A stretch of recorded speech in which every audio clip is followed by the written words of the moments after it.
Everyone wants to know about Tullow Oil.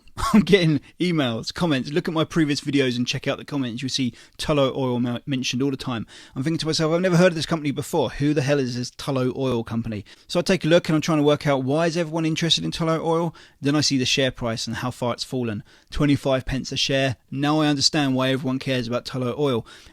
So let's take a look at Tullow Oil.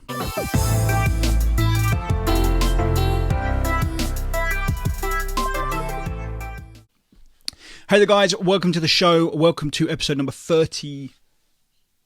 I can't even look at that anymore. 33 I think we're at now. We're going to take a look at Tullow Oil today. And this is a much requested stock, I presume purely because of the share price is really low. They're oil, gas and or an oil company obviously.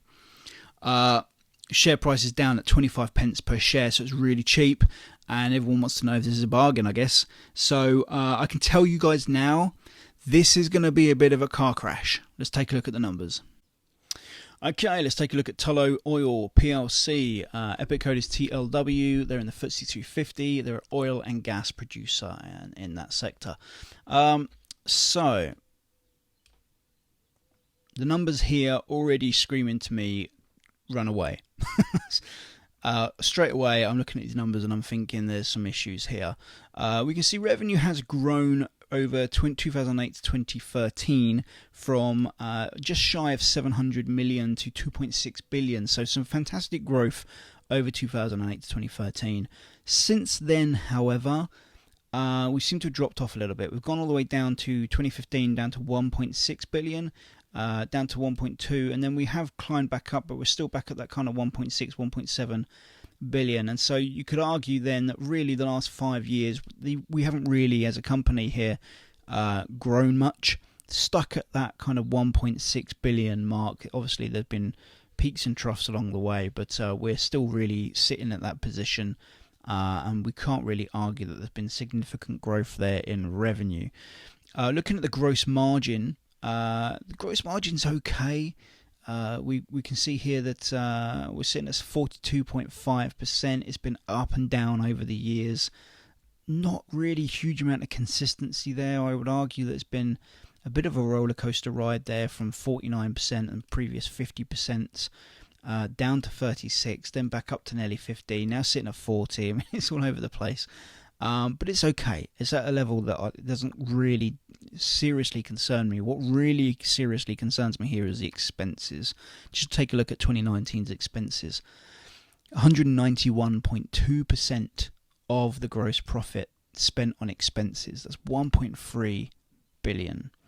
So when you add the cost of sales and the cost of the expenses of running the business, we know we're making a significant loss this year in 2019.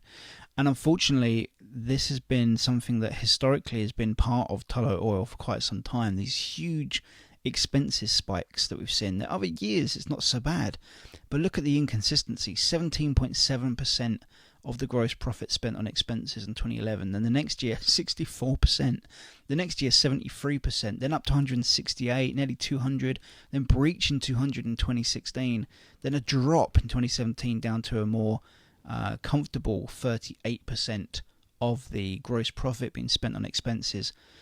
2018 up to 60%, and then 2019 back up to nearly 200% again. I mean, it's just all over the place. It's a roller coaster ride where their expenses are not consistent and they're spiking up to levels that are going to cost them a hell of a lot of profit. I mean, it's just eating away at all of the profit. We come down to depreciation. Depreciation costs are extremely high. Again, 2019, 109% of the. We've already lost 191% of the gross margin, or the gross profit, sorry, in expenses.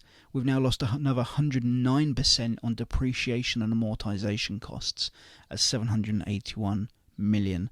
So yeah, this is a company that are not making much money, and these inconsistent spikes in depreciation, in expenses, even in their cost of sales, it's just destroying everything. Interest on debt is too high. So it's another cost that's just far too high here. And then what I want to do is I want to skip to the net earnings, because this really tells us everything. In 2019, they lost 103.5% net earnings. That was a net loss of £1.7 billion. So there's a company that brought in 1.6 billion, but they ended up losing 1.7 billion. So the cost of running this business was astronomical in 2019. Double the amount of revenue that came in. I mean, that's no good. But what tells the bigger picture here is that over the last 3, 4, 5, 6 years, they've lost money every single year for the last 6 years. And that is a total sum lost, a net loss from 2014 to 2019.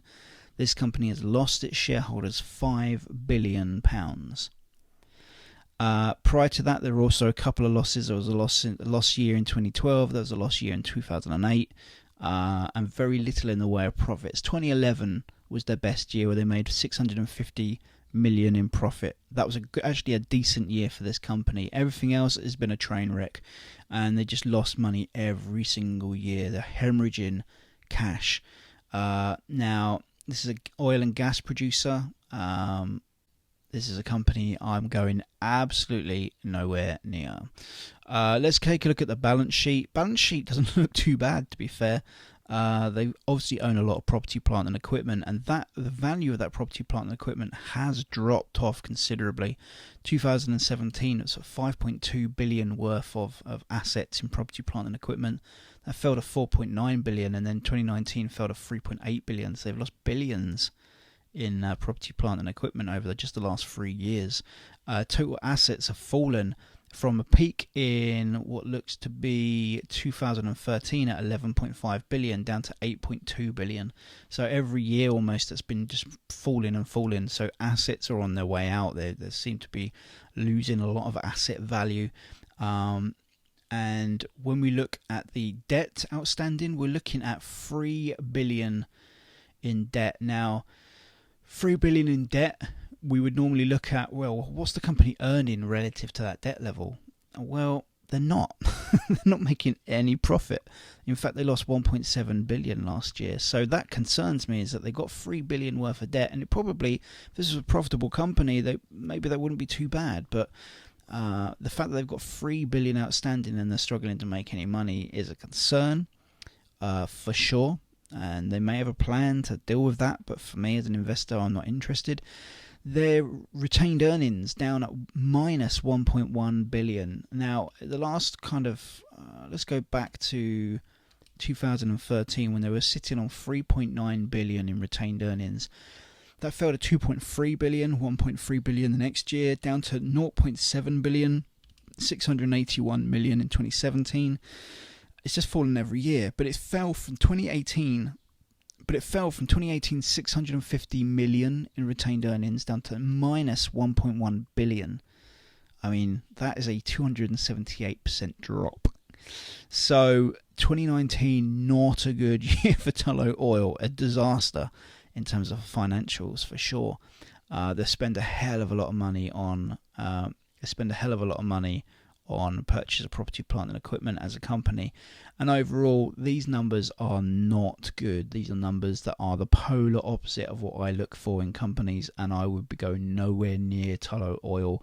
This is a company that's hemorrhaging money. They've lost money every single year for the last 6 years, and if anybody's looking at this company and thinking, is this a bargain right now, I would stay well away personally.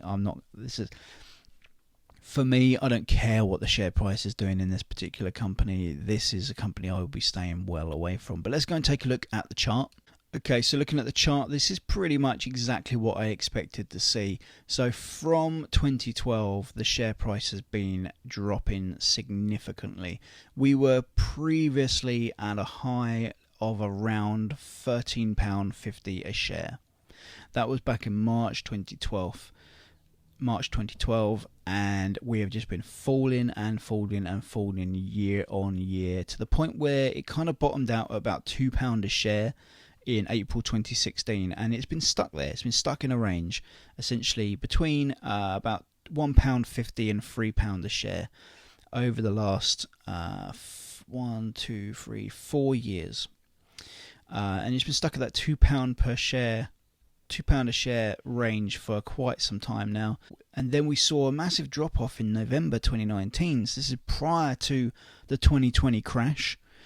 We saw a drop off from £2 down to £1.40 a share. And then in December 2019, we dropped again down to 60 pence a share. So again, this is before the 2020 crash, all the way down to 60 pence a share. And then since the 2020 crash, which has dropped it all the way down to about 9 pence a share, we started to see a little bit of a recovery from 9 pence to about 25 pence where it sits today.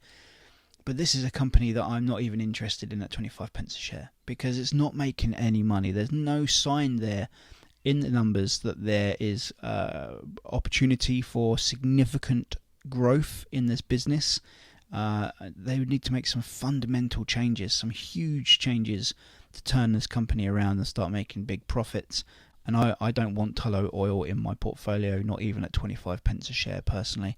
They're going to score very badly because all of the numbers point in the wrong direction. And I think these guys are going to certainly prop up the leaderboard. But let's go and take a quick look and see how they get on.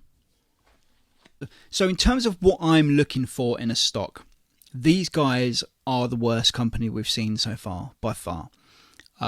Every measure, every metric that I look for, they are the polar opposite of what I'm looking for, essentially. They display all of the opposite trends, all the opposite numbers, all the opposite behaviours that I look for in the numbers. And it's really looking bad. And unless they turn it around and can improve the score, they have scored the worst score we've had on this show.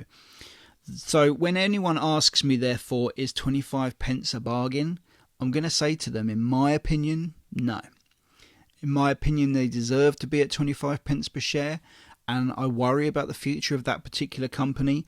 If anyone's going to go, it's going to be a company like that, because massive losses, they're not making any money for their shareholders.